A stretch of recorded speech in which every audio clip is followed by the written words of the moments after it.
Hello viewers, welcome to my channel animals point view. আজকে হচ্ছে অনেকদিন পরে ভিডিও করতেছি আপনাদের কাছে একটা অ্যাডপশন পোস্ট নিয়ে। অ্যাডপশন পোস্ট হচ্ছে এই শেফার্ডটা। ওকে হচ্ছে আমি রেস্কিউ করে নিয়ে আসছি। ওকে অবস্থা একটু আবার দেখতে খারাপ লাগতেছে, বাট যখন খাওয়া দাওয়া করানো হবে আবার ক্লিয়ার হয়ে যাবে বডি সম্পূর্ণ। ওকে অ্যাডপশনে দিব হচ্ছে আমার এরকম একটা ফ্যামিলি দরকার, কারণ ওর স্টোরি বলে নিয়ে ওকে চেনি ছিল, সে পালার পরে ছেড়ে দিচ্ছে, একটা বয়স আসার পরে ছেড়ে দিচ্ছে। তো আমি এরকম কোনো ফ্যামিলি চাই না যার কাছে দিব আবার ছেড়ে দিবে, কারণ এই প্রাণীটাকে আমি নিয়ে আসছি মূলত আমার কাছে এনে বাঁচিয়ে রাখার জন্য, সুস্থ রাখার জন্য।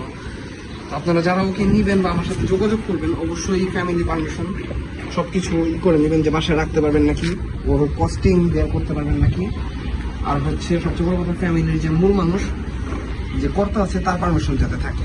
আর নেওয়ার পরে 2 দিন পরে কুকুর ফেলে দিবেন, এটা আবেগ না। এটা কুকুর হচ্ছে আপনার শখ নেন, ঠিক আছে, কিন্তু কুকুর একটা দায়িত্ব হিসাবে থাকে, কারণ এই প্রাণীটাকে আপনি যখন ছেড়ে দিবেন ও কিছু বলতে পারবে না, শুধু রাস্তা